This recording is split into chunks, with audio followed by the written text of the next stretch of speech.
Ngayong gabi kanatong tanan, labi na sa tuang suki nga tigtanawan sa online. After teaching the disciples about the unbreakable bond in marriage, the disciples reacted extremely by saying, "Lord, if that is the case of a man with his wife, it is better not to marry." In response, Jesus enumerated different perspectives. One is incapacity, and the other is pressure by others. But the last one is actually very significant, especially to those who dedicate their lives for the sake of the gospel.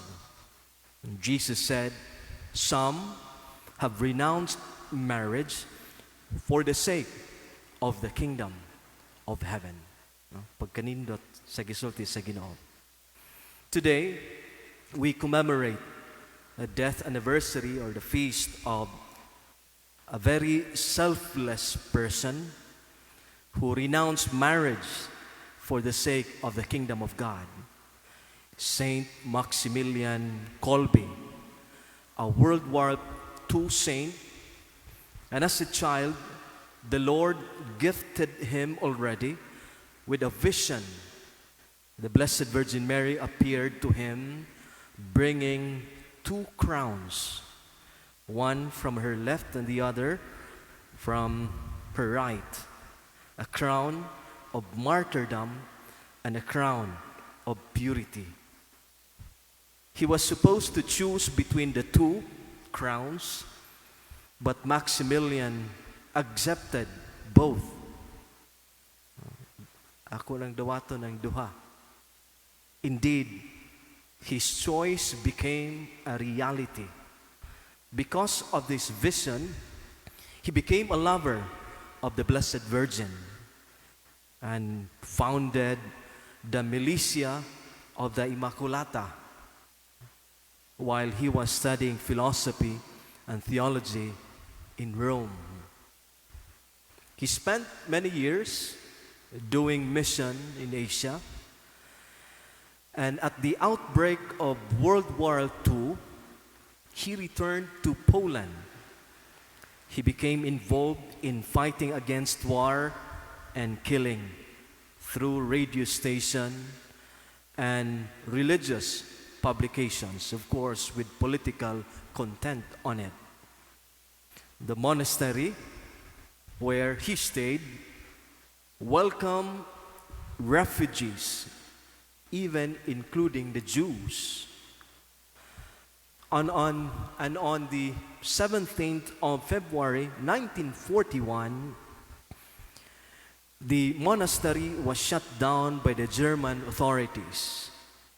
That day, Maximilian and 4 others were arrested and brought to Payawak prison.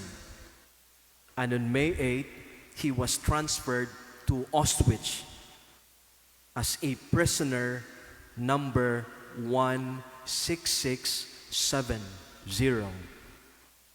As we know, Auschwitz was the place of execution of the Jews.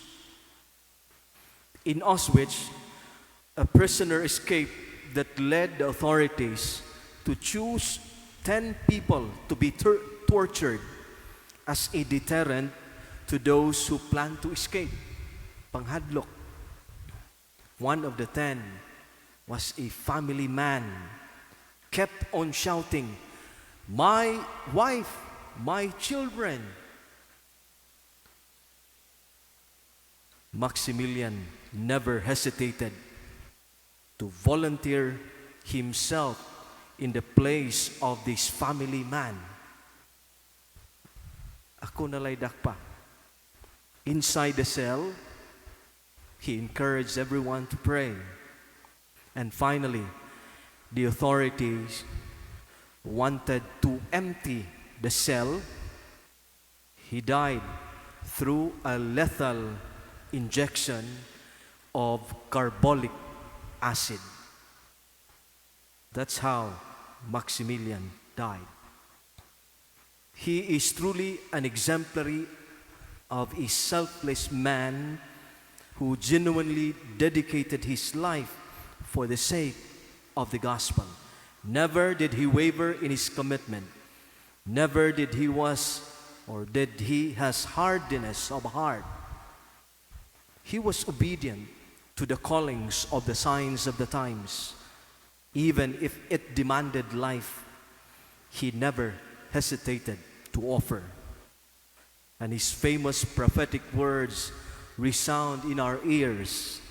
Hatred is not a creative force.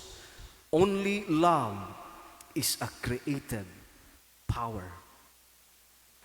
May the life of Saint Maximilian challenge us to see deep into our hearts how selfless we are in our dedication to the gospel. Sa ako bitang papamalandong, in this time of pandemic, selflessness is very active or working in the lives of the people. From the word itself, selfless, meaning without self. In other words, to think not of ourselves, but for others.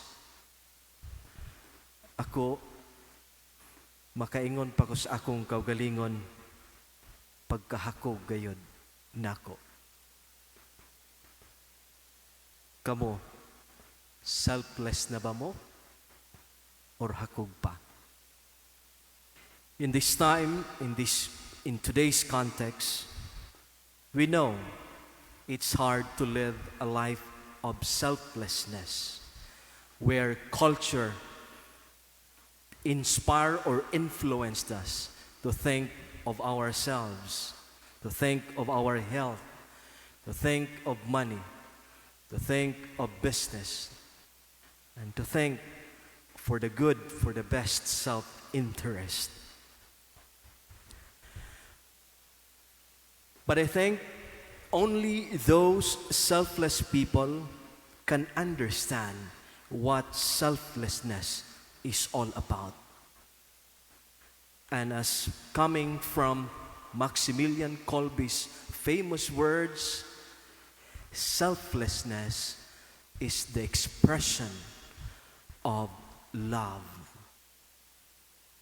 I would like to leave you a question, hoping that we can all together reflect the virtue of selflessness. How does selfless person, or how does a selfless person look like in today's world? Nindot sa nisiyang pamalandungan. Ug ang ikaduhang pangutana, how selfless we are, making the Lord as the horizon of our life. Amen.